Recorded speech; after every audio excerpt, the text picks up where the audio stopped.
오늘은 2025년 8월 13일 수요일입니다. 매주 수요일 오전 10시에는 출애굽기 말씀으로 함께 은혜를 나누고 있습니다. 이 줌 모임에 참여를 원하시는 분은 연락 주시면 링크를 걸어드리겠습니다. 오늘 출애굽기 말씀은 31장 1절에서 6절까지입니다. 지난 시간에 읽어드렸던 건데 계속 이어져서 한 번 더 읽어드리겠습니다. 여호와께서 모세에게 말씀하여 이르시되 내가 유다 지파 훌의 손자요 우리의 아들인 브살레를 지명하여 부르고 하나님의 영을 그에게 충만하게 하여 지혜와 총명과 지식과 여러 가지 재주로 정교한 일을 연구하여 금과 은과 노스로 만들게 하며 보석을 깎아 물리며 여러 가지 기술로 나무를 새겨 만들게 하리라.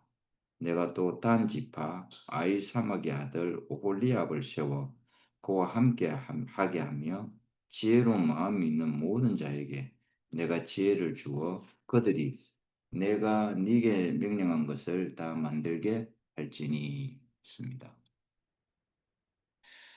하나님의 성전 건축은 하나님이 살기 위한 집이죠. 여러분도 지금 주인이 여러분이죠.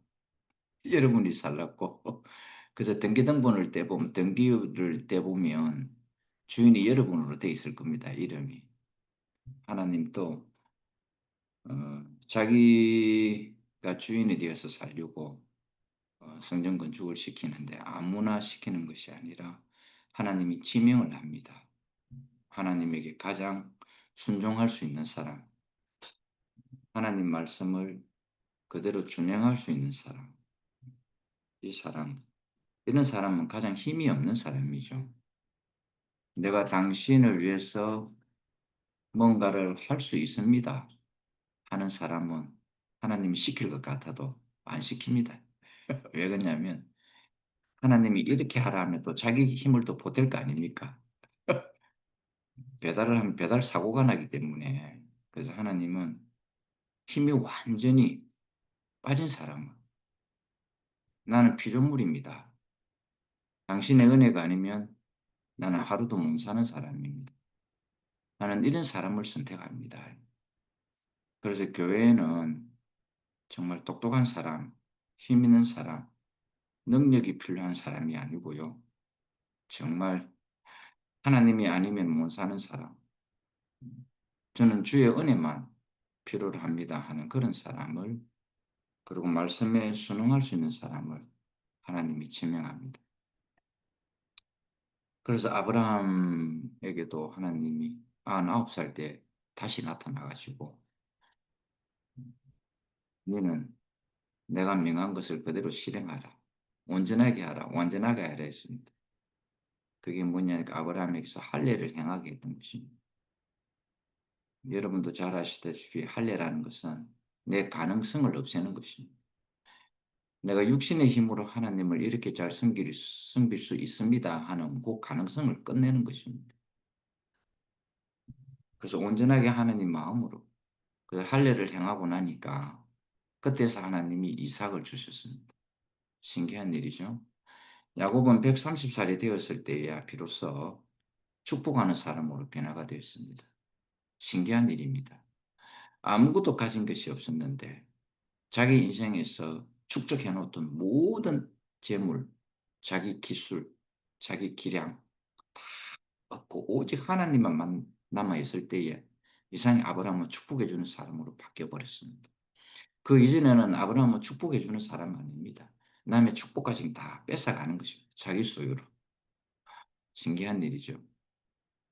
모세를 하나님이 애국 왕이 되었을 때, 왕자가 되었을 때 사용하면 얼마나 좋습니까? 근데 그럴 수가 없었습니다. 그래서 모세가 80살이 노인이 되었을 때에 양을 돌보다가 서쪽 벼랑 끝에 갔을 때, 서쪽 끝이라는 것은 인간의 가능성이 끝났다 이 말입니다. 내 인생의 가능성은 끝났다. 내가 양을 먹일 수 있고 내가 양에게 이렇게 물을 마시게 해줄 수 있는 그 능력까지 다 끝난 자리가 서쪽 끝입니다. 그래서 나는 이제 더 이상 갈 수 없구나 하는 그 자리에서 하나님이 모세를 불러서 이스라엘 민족의 인도자로 이렇게 사용하셨습니다. 하나님이 하시는 신기합니다. 그리고 사울 왕을 뒤를 이어서 다윗을 왕으로 삼았습니다. 다윗은 목동입니다. 양을 치는 존재입니다. 근데 서자죠. 알고 보니까 다윗도 서자더라고요. 첩의 아들로 태어났기 때문에 자기 아버지 이새가 사실은 조금 적긴 하기도 했고 또 다윗을 보호하기 위해서라도 했던 그런 측면도 있었지만은 어, 사무엘이 왕을 세울 때에 이 이새는 7 아들만 데리고 왔습니다. 근데 사무엘이 보고 마지막 아들이 없느냐 이게 아들이 전부 다냐 하니까 그때서야 이새가 한 명이 더 있다. 첩의 자식이었기 때문에 차마 소개해드리기가 쉽지 않았을 것입니다. 저도 첩의 아들이거든요. 저도 서자이기도 하고 사생아이기도 하고 서자와 사생아는 조금 다르지만 제 같은 인생을 말하면 사생아입니다. 서자라기보다도요. 그래서 저는 저를 소개할 때에 세상 사람들이 듣기에는 사생아지만은 저는 저를 소개할 때에 멜기세덱의 계보에 따라서 나온 사람입니다. 이렇게 영광스럽게 소개합니다. 그리스도의 은혜로 말미암아 멜기세덱의 계보에 따라서 나왔습니다. 저는 그리스도가 아니면 못 사는 사람으로 태어날 때부터 육신적으로 태어날 때부터 그렇게 태어났습니다. 근데 저는 그것이 얼마나 영광이고 감사한지 모르겠어요.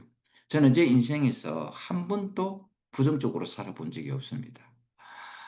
제 이야기를 듣는 어떤 한 형제가 이상하다. 형님 이야기를 들으면은 형님이 펑펑 울면서 이야기를 해야 되는데 형님은 자신의 그런 이야기를 하면서도 생글생글생글 웃으면서 이야기하는 게 자기는 이해가 안 된대요. 나도 신기해요. 난 한 번도요, 부정적으로 살아본 적이 없습니다. 그러나 내가 한 번 펑펑 울은 적이 있습니다. 땅을 치고 대성통곡을 한 적이 한 번 있습니다. 그때가 언제냐면은 국민학교 한 2, 3학년 때였는가. 제가 구슬치기를 좋아하거든요. 그 구슬을 한 통 다 담아가지고 꼭꼭 숨겨놨습니다. 그래서 학교 갔다 와가지고 구슬치기 해야지 하고 왔는데 아이고 숨겨놓은 구슬통이 없어져 버린 거예요. 도둑 맞은 겁니다. 세상에 내 인생이 다 살았다는 생각뿐인 거예요. 내가 이렇게 인생 살면 많아 하는 생각뿐이었어요. 그게 내게 가장 큰 보화였으니까. 그때 한번 땅을 치고 대성통곡을 한 적이 있었지. 그 다음에 또 한번 어머니가 돌아가셨을 때에 너무 슬펐습니다. 너무 슬퍼가지고 울음이 안 멈춰지더라고요. 어머니가 8살 때부터 15살이 들어갔었으니까 얼마나 한맺힌 인생이었겠습니까? 저는 그걸 다 보상해 드리고 싶었습니다. 아들로서요. 그래서 어머니는 늘 저를 생각하기를 아들이자 친구자 남편이었죠. 어, 처음부터 엄마는 남편이 없었으니까 얼마나 인생이 험난했겠습니까? 근데 그걸 제가 다 이렇게 잘해 드리려고 무척 제 나름대로는 노력을 했습니다. 효자 며느리는 제일 고생 많이 합니다. 우리 집사람이 고생 많이 했어요. 제가 효자라는 이유로 우리 현조 자매가 고생 무지무지 했습니다. 이래. 근데 지금은 참 고맙죠. 뭔 이야기하다 이렇게 돌아가는지 모르겠는데. 그래서 하나님은 자기 전을 건축할 때에 건축자를 지명을 합니다. 하나님이 나를 선택하겠지. 이게 아닙니다. 우리 생각에 180도 반대가 하나님 생각입니다. 여러분도 그렇게 생각하면 딱 맞습니다. 이것이 하나님 뜻이, 내 생각이 이것이 하나님의 뜻이겠지 하는 거 180도로 바꾸면 그게 하나님 뜻입니다. 100%는 안 맞을지 몰라도 99.9%는 맞습니다. 어, 그래서 하나님은 이 건축자를 선택해서 자기 전을 건축하게 하는데, 그럼 건축자만 있어가 되겠습니까? 건축자를 협력해야 할 사람이 필요합니다. 그래서 하나님은 협력자를 이 건축자에게 이렇게 줍니다. 이 사람과 협력해서 내 전을 잘 건축했다고. 그래서 하나님은 건축자를 먼저 설정을 하고, 건축자를 먼저 지명을 하고, 거기에 하나님의 지혜의 영을 심게 합니다. 그 지혜의 영과 총명, 명철, 이런 기술 이런 것들을 지식을 하나님이 다 그 사람에게 심어줍니다. 그래서 그거에 따라서 협력자도 건축주와 똑같은 마음을 가져야만이 전이 아름답게 건축이 안 되겠습니까? 그래서 하나님이 협력자를 또 주게 됩니다. 그런데 협력자가 참 신기합니다. 우리 상상 이상입니다. 우리 생각 이상으로 생각의 반대편에 있습니다. 그 협력자가. 어떻게 나와 있느냐 하니까 단 지파, 아이 사막의 아들, 오홀리압이라고 이렇게 표현해 놨습니다.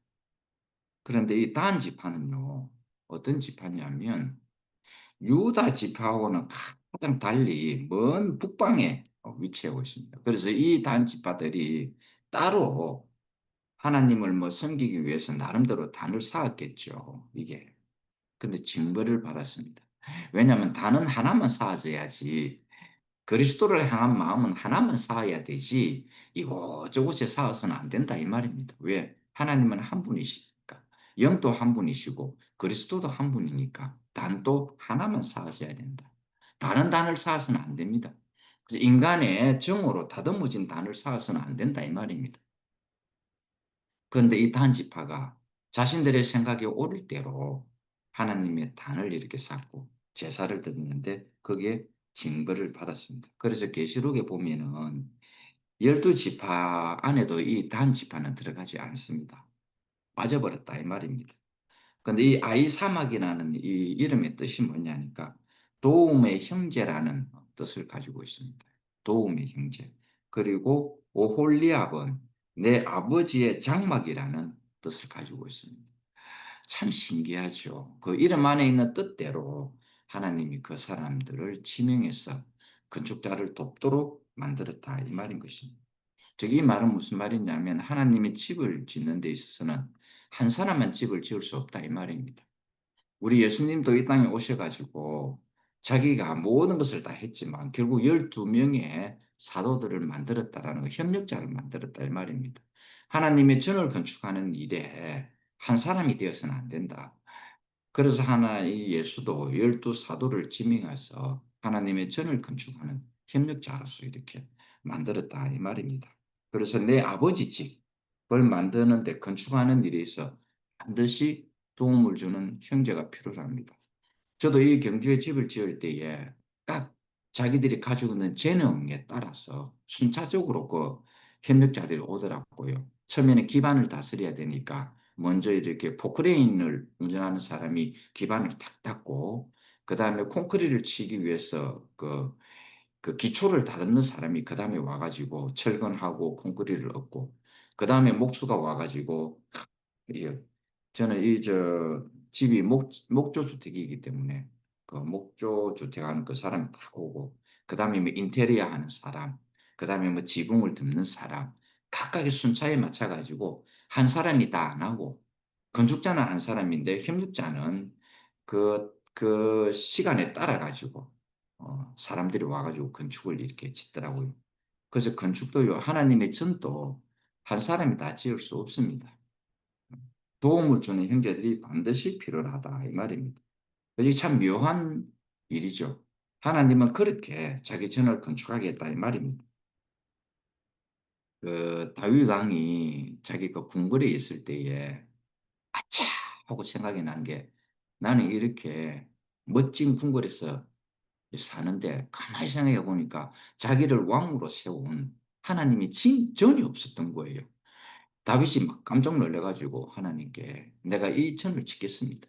최고 좋은 재료로 최고 멋진 전을 당신의 전을 짓겠습니다. 이렇게 했으면 참 아름다운 마음이죠. 우리 모두가 다 그런 마음을 아마 다 가지고 있을 거예요. 그런데 하나님이 다윗왕에게 너전 건축 못해. 이유가 뭡니까? 난 당신의 전을 꼭 지어드리고 싶은데 왜 못 짓게 합니까? 그러니까 넌 피를 너무 많이 흘렸어. 남의 피를 많이 흘렸다. 우리가 하나님의 집을 지을 때에는 남의 피를 흘리게 해서는 안 됩니다. 요즘요, 그런 예수의 이름을 팔아가지고, 하나님의 이름을 팔아가지고, 자기 소욕을 채우는 사람들이 너무 많아요. 남의 형제의 피를 갖다가, 피를 흘리게 해가지고, 나 참 너무너무 안타까워요. 그런 거 보면요. 이번에 뭐 TV에 나왔는데 통일교의 그 총재 와, 내 깜짝 놀랐습니다. 그 궁구를 보고요. 그 성전이라고 지었는데 파니까 그리고 또 그 여자대요. 왕관을 썼는데 전부 보석이에요. 와, 그 돈 다 어디서 나왔겠습니까? 남의 피를 뺀 거 아니겠습니까? 참. 그러니까 예수의 이름을 빌려가지고 그렇게 자기 사욕을 채우는 거예요. 예수님은 한 번도요, 남의 피를 흘려가 자기 사욕을 채운 적이 없습니다. 자기 목숨을 기꺼이 내놓으신 분이지, 자기 피를 흘려서 하나님 성전을 지으신 분 아닙니까? 그렇죠? 우리 이거 똑바로 알아야 됩니다. 이거. 그래서 하나님의 성전은 남의 피를 흘려가지고 성전을 지을 수는 없습니다. 그래서 다윗도 너무 많은 다른 피를 흘렸기 때문에 그래서 짓지를 못하게 했습니다. 그 대신 내가 너의 자손 중에 한 사람을 선정해서 내 전을 짓게 해주겠다. 그랬습니다. 그것만으로도 다윗은 너무 하나님께 감사했습니다. 우리는 욕심 많은 사람은요, 기어코 자기가 하나님 전을 짓겠다고 나서는 사람이 있습니다. 나쁜 마음은 아니죠. 그러나 하나님이 그 사람에게 전을 짓지 못하게 하는 이유가 다 있습니다. 그럴 때는요, 물러나야 됩니다. 내가 기필코 왜 나는 전을 짓지 못하게 합니까? 하나님 멱살 잡으면 안 됩니다. 하나님이 다 이유가 있습니다. 근데 이 다윗은 자손 중에 전을 짓게 해주겠다는 하나님의 이 말씀에 너무 감동을 해요. 그래서 무릎을 꿇고 했죠. 주님 감사합니다. 내가 비록 못 짓는다 할지라도 그런 이유로 내가 당신의 전을 못 짓는다 할지라도 내 자손 중에 한 사람을 통해서 하나님의 전을 건축을 지을 수 있도록 허락해 주신 것을 감사합니다. 이렇게 하는 거예요. 그래서 여러분 또 내가 다 하나님의 일을 할 수 있다. 절대 그렇게 생각하면 안 됩니다. 우리가 우리까지 하나님이 선택한 그까지만 우리가 일을 하는 그게 피조물이에요. 그 다음에 다른 사람이 또 짓게 만들어주면 된다 이 말입니다. 모세도 가나안 땅에 들어가고 싶었지만 안 됐습니다. 그래서 모세도 한 번 더 간청을 했죠. 왜 내가 가나안 땅에 못 들어갑니까? 내가 이 백성을 끄집어낸 사람이 저 아닙니까? 하나님이 나를 이 인도자로 만들어서 이 백성을 끄집어낸 거는 나로 함께 가나안 땅에 가게 하려고 하지 않았습니까? 하나님 마음을 좀 돌이켜 주시고 나도 이 가나안 땅에 들어가게 해주세요 하고 한 번 더 간청을 했습니다. 그런데 하나님 안 된다 그랬어요. 그때 모세는 거기에 순응을 하고 여호수아에게 안수를 해서 여호수아로 하여금 가나안 땅에 들어가게 만들었습니다. 내가 기어코 뭔가를 다 해야 된다고 생각하지 마세요. 우리가 해야 할 딱 하나님이 파트를 다 정해놨습니다. 하나님이 아브라함에게 나타나서 하신 일이 있고 이삭에게 나타나서 하신 일이 있고 야곱에게 나타나서 하신 일이 있고 요셉에게 나타나서 하신 일이 있습니다. 다 다릅니다. 그래서 하나님이 뭐라 할 때 알겠습니다 하고 순종하는 마음이 우리에게 필요하다 이 말인 것입니다. 그래서 하나님의 집을 건축하는 데는 온 백성이 다 필요로 했습니다. 그래서 출애굽기의 목적이 뭡니까? 성막 건축입니다. 세상으로부터 탈출하는 게 목적이 아니고요. 성막 건축하려면 첫째 조건이 탈출을 해야죠. 세상으로부터 벗어나야 됩니다. 그런데 출애굽기의 최종 목적은 하나님의 성막 건축이다 이 말인 것입니다. 내 아버지 집을 짓는 데에는 우리 형제들이 절대적으로 필요해야 됩니다. 그렇죠. 그래서 그 이후에 다윗 왕이 그다음 솔로몬에게 하나님이 전을 건축할 수 있는 기회를 줍니다. 그래서 솔로몬은요 가장 좋은 우슬초에서부터 백향목에 이르기까지 그 재료를 다 써서 하나님의 전을 건축했다 이 말인 것입니다. 그래서 그 당시 때 이 솔로몬 왕이 하나님의 전을 건축하는 데에 어떤 사람의 돕는 자를 선정했느냐 하면 이름도 빛도 없는 사람을 하나님의 전을 건축하는 도움자로 선택을 했는데 그 지파가 또 단 지파였습니다. 여러분 신기하죠? 정말 신기합니다.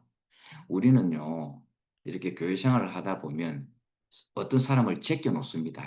자기 생각에 안 맞는 사람들 있잖아요. 내 생각에 안 맞는 사람을 제껴 놓습니다. 저 사람은 하나님 일에 도움이 안 돼 하는 거 있잖아요. 그러니까 아예 제껴놓는 사람들이 있습니다. 근데 하나님은 우리가 제껴놓은 그 사람을 자신의 성막을 건축하는데 사용하시더라 이 말인 것입니다. 이스라엘 지파에서 단 지파는 제껴놓은 지파입니다. 근데 이상하게 하나님은 자기 성막을 건축하는데 그 단 지파를 사용하는 거 있죠. 와, 정말 놀랐습니다.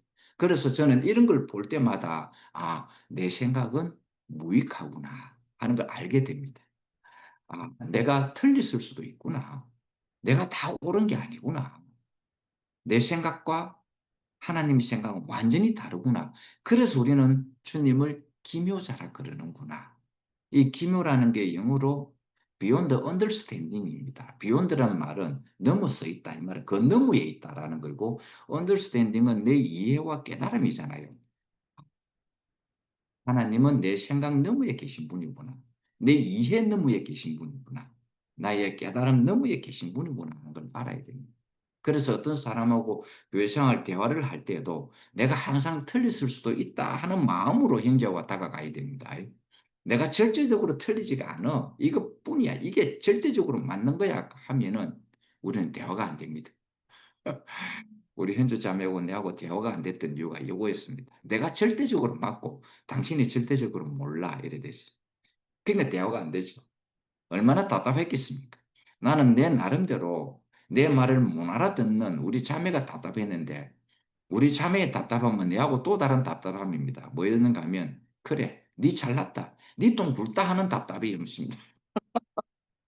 네 똑똑하다 하는 이 답답함이었다. 이 말인 것이. 이런 사람은 못 말립니다. 정말 이건 대화가 안 됩니다. 내가 절대적으로 맞다 하는 사람, 이것뿐이다 하는 사람, 이것이 최종적이다 하는 사람하고는 대화가 안 됩니다. 그래서 우리가 형제하고 사귐이 있었을 때에 교회 생활을 할 때에 아, 내가 틀렸을 수도 있다. 이 마음으로 가야 된다. 이 말입니다. 그래야 대화가 되는 것입니다.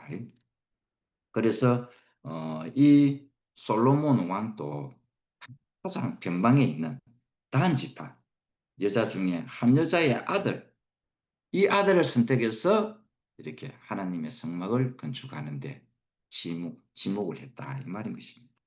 중심에 있는 자와 변방에 있는 자가 그렇죠? 높은 자리에 있는 자와 낮은 자리에 처한 자를 포함하여 하나님은 건축을 하게 한다 이 말인 것입니다. 그러니까 우리는 정말 겸손하지 않으면 이 마음을 못 가집니다.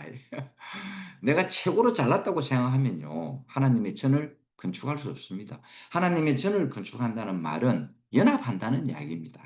내가 저 사람과 한 몸이 된다 이 말인 것입니다. 그런데 내가 보기에 눈이 보기에 이 발가락을 보니 이 천하에 이거 뭐 맨날 땅만 짚고 다니고 더럽고 냄새나고 막 무좀도 생기고 막 발가락을 보니 이거 천하에 못 쓰겠는 거라. 난 네 필요 없어. 이러면 그 인간 안 되는 겁니다. 괴물 되는 겁니다. 그럴 수 없다 이 말인 것입니다. 그래서 하나님의 건축은 높은 데 있든 낮은 데 있든 잘났든 못났든 돈이 많건 없건 이거 아무 상관없습니다. 중심에 있는 자와 변방에 있는 자 모두가 다 한마음이 돼가지고 이런 배열 속에서 하나님의 전이 건축이 된다 이 말입니다. 그래서 성경이 포함하기를 우슬초에서 박향목까지 백향목에서 우슬초까지 이 모든 것이 성전 건축이 되고 금에서부터 목재에 이르기까지 모든 재료가 하나님의 성막을 건축하는 재료로 다 쓰이게 됐다 이 말입니다. 심지어는 동물의 가죽까지도 다 이렇게 쓰이게 됐다 이 말인 것입니다. 그래서 벌살레를 시작으로 해서 오홀리압, 벌살레는 시작을 했고 건축자로서 시작을 했고 오홀리압은 가르치고 그 다음에 공인들이 다 일을 함으로써 아름답고 완벽한 동력으로서 동력자로서 협력이 되어져서 하나님의 전이 건축이 됐다 이 말인 것입니다. 그래서 이 성막과 성전의 실제, 오늘날의 실제는 바로 교회지 않습니까? 그래서 이 교회는 무엇을 포함하고 있느냐? 만유를 포함하고 있습니다. 예수는 만유를 포함하려고 십자가의 길로 간 겁니다. 특정한 어떤 교회를만을 위해서 간 것이 아니고, 그래서 예수의 몸을 뭐라고 표현하냐면 우주적인 몸이다. 이렇게 이야기를 하는 것입니다. 그래서 교회라는 뜻은 만유를 포함했다. 바로 이 말인 것입니다. 모든 연합체가. 그래서 만유를 충만케 하려고 하나님은 자기 성막인 교회를 드러나게 했다. 이 말입니다. 옛날에는 이 성막이 물질로 된 성막이었지만 예수 그리스도를 통한 이 성전은 사람이 하나님의 성전이 됐다. 이 말입니다. 그래서 사도 바울하고 제자들이 늘 했던 말이 이 말 아닙니까? 너희는 너희 몸이 하나님이 거하는 거룩한 성전인 줄 알지 못하느냐 이랬습니다. 왜 이 말을 했느냐면 자기 몸을 아무 때나 사용하니까요. 아무 곳에나 사용하니까. 그래서 너희 몸은 거룩한 성전이다. 그래서 함부로 아무 때나 사용하지 말라 그랬습니다. 그래서 여러분은 내가 누차 여러분에게 이야기하지만 여러분 몸을 아름답고 건강하게 잘 가꾸셔야 한다 이 말인 것입니다. 그래서 교회는요 어떻게 건축이 되는 것인가? 어떤 한 사람, 똑똑한 어떤 한 사람 혹은 몇몇 사람만 이 교회 건축이 되는 것이 절대 아닙니다. 모든 교회의 건축은요, 우리가 보이지 않는 곳에 그 힘이 있습니다. 그게 뭐냐면은 기초입니다. 기초. 기초가 단단하지 않으면 교회 건축물은 세워져 봤자 금방 넘어집니다. 근데 이 교회의 기초는 보이지 않습니다. 인테리어들은 보입니다. 익스테리어 바깥과 인테리어 안쪽에 어떤 화려하고 치장이 되어 있는 것은 눈에 보입니다. 그러나 기초는 보이지 않습니다. 근데 이 기초가 단단하지 않으면은 아무리 아름다운 치장된 건물이라 할지라도 금방 넘어집니다. 그러면 보이지 않는 이 기초가 누군가? 교회 안에서 가장 가난한 형제들이다. 이 말인 것입니다. 이름도 없고 빛이 없는 이 형제들이 교회의 기초다. 이 말인 것입니다. 근데 교회 보면은요, 이상하게 좀 뭐 똑똑하다, 잘났다, 위대하다, 뭐 좀 뭐 세상적으로 무슨 권력이 있다, 이런 사람만이 교회의 마치 중심이 되어 있는 것처럼 보는데 절대 그렇지 않습니다. 교회의 기초는 기초가 좋아야 돼. 이 기초는 누군가 이런 똑똑한 사람의 기초가 아니고 가장 연약한 사람이 가장 교회 안에서 지극히 작은 소자가 그 교회의 기초가 되었다 이 말인 것입니다. 그래서 요한계시록에 새 예루살렘 섬의 기초가 열두 사도가 교회 기초가 되어 있습니다. 열두 사도들 여러분 보세요. 똑똑한 사람들입니까? 아닙니다. 가장 똑똑하지 못한 사람들이 열두 사도입니다, 여러분. 그 사람들이 교회의 기초가 됐, 새 예루살렘 성의 기초가 됐다라고 이렇게 표현을 하고 있다라는 것입니다. 그래서 교회는 뭐 꼭 어떤 위대한 사람이나 똑똑한 몇몇 사람으로 되는 것이 아닙니다. 그래서 유대인, 이방인 할 것 없이 그리스도 안에서 그리스도가 중심축이 되어 가지고 연합이 되어져서 만들어지는 것. 부활 생명으로 이루어진 곳이 바로 교회다 이 말인 것입니다. 왜 그렇습니까? 이 모든 것을 다 연합하면 뭐가 나옵니까? 하나님을 표현해내는 하나님의 몸이 딱 나옵니다. 그래서 교회는 바로 그리스도의 몸이라고 하는 이유가 바로 그겁니다. 연합을 딱 하고 보니 아 그리스도의 몸이 나왔네 이렇게 보이는 것입니다. 그래서 여러분이 교회 와가지고 뭘 봐야 되느냐면 그리스도의 몸을 볼 줄 알아야 됩니다. 어떤 개개인의 성분이나 성향이나 성질이나 뭐 어떤 다른 뭐 명예나 권력이나 힘이나 이런 걸 보면 안 됩니다, 여러분. 교회는 그런 곳이 아니고요. 여러분은 교회 와서 딱 봤을 때에 생명의 흐름, 그리스도의 몸을 볼 줄 아는 그런 눈이 있어야 된다 이 말인 것입니다. 그래서 하나님을 표현하려면은 만유가 필요합니다. 그래서 하나님이 만유를 지으신 거예요. 이 만유는 오직 하나님을 표현하기 위해서 하나님의 필요와 목적 때문에 이 만유가 지어진 것입니다. 그런데 아담과 하와가 선악과를 딱 먹고부터 하나님의 표현체가 사라져 버렸습니다. 만유를 표현할 수 없게 됐다 이 말인 것입니다. 그래서 그것을 회복하기 위해서 하나님은 자기 아들 예수를 이 땅에 보내가지고 다시 만유를 회복시켰다 이 말입니다. 다시 하나님의 몸이 드러날 수 있도록 이렇게 회복시킨 것입니다. 그리스도는 무엇입니까? 바로 하나님의 표현을 위한 만유다 이 말입니다. 그리스도는 연합을 해서 하나님의 온전한 몸을 표현하기 위한 만유입니다. 그래서 교회는 그리스도 안에서 새로 지음을 받은 피조물로서 완전한 만유를 포함하고 있다. 이 말인 것입니다. 그래서 하나님은요, 지금 우리 지구상에 약 뭐 80억 가까이 된다 하더라, 이게. 그런데 이 80억이 하나님은 다 필요로 하다 이 말인 것입니다. 80억이. 다 하나님을 지금 표현하지는 못하지만, 그래서 먼저 우리를 택하신 이유가 우리라도 먼저 하나님의 몸이 되어서 더 온전케 하려고. 하나님의 유일한 목적은 뭔가? 80억의 인구가 다 연합해서 한 하나님을 나타낼 수 있기를 바란다 이 말인 것입니다. 그래서 우리 주님은 만유의 주님이라고 불리는 이유가 바로 거기에 있다라는 것입니다. 교회는 최종 완성인 새 예루살렘성, 그렇죠? 교회는 최종적인 새 예루살렘 완성의 예표다 이 말인 것입니다. 그래서 새 예루살렘 성은 문이 12진주문, 12진주문의 성곽으로 구성이 되어 있고 그 안에는 각종 보석들이 다 박혀져 있습니다. 정금, 유리바다와 같은 정금으로 구성되어 이건 뭡니까? 하나님의 성품입니다. 우리의 사람을 통해서 하나님의 성품이 보석으로 드러났다. 우리를 통해서 하나님의 성질인 정금으로 드러났다 이 말인 것입니다. 그래서 우리의 인격체가 하나님이 보석으로 바꿔놨다 이 말인 것입니다. 그래서 이 건축재료는 하나님이 또 우리를 그렇게 아름답게 변화시킨다 이 말입니다. 그래서 교회 안에는요 정말 이런저런 사람, 각종 사람이 다 있습니다. 그렇죠? 교회 안에는 그런 각종 사람이 다 있습니다.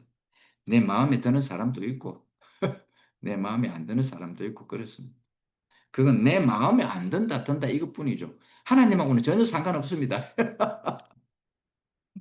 내 마음이 좋고 안 좋고는 다 자기 문제고, 그러나 하나님은 필요로 해서 교회를 다 보냈다 이 말인 것입니다.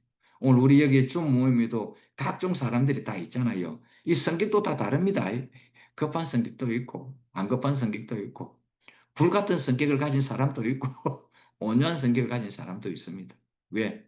내 필요에서 하나님이 부른 게 아니고 하나님의 필요에 의해서 다 불렀습니다. 협력자로서요. 그래서 이 연합이 되어지면은 하나님의 온전한 건축이 나온다 이 말인 것입니다.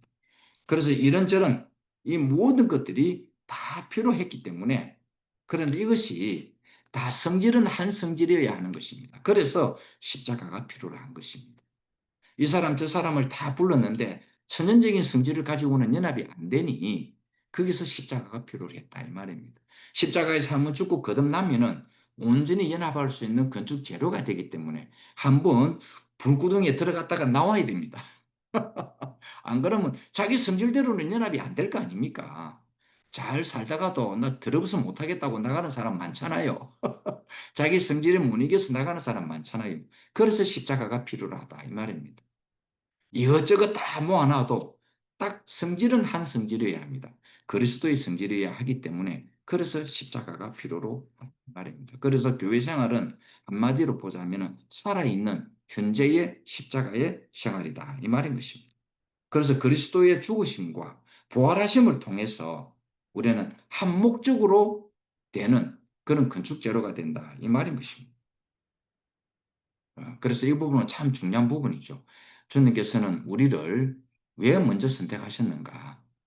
하나님의 온전한 전을 건축하는 협력자로서 또 하나님의 전을 건축하는 건축재료로서 우리를 불렀다 이 말인 것입니다. 그래서 성막과 성전을 건축하는 데 있어서는 중심에서부터 변방에 이르기까지, 높은 데서부터 낮은 데 이르기까지 하나님이 모든 필요로 하는 사람들을 다 불러가지고 그 사람 안에 하나님의 지혜의 영, 명철과 총명과 그 다음에 전을 건축할 수 있는 기술까지로 다 채워서 전을 건축하게 했다 이 말인 것입니다. 그래서 하나님의 최종적 사회는 모든 사람들이 다 포함되는 겁니다.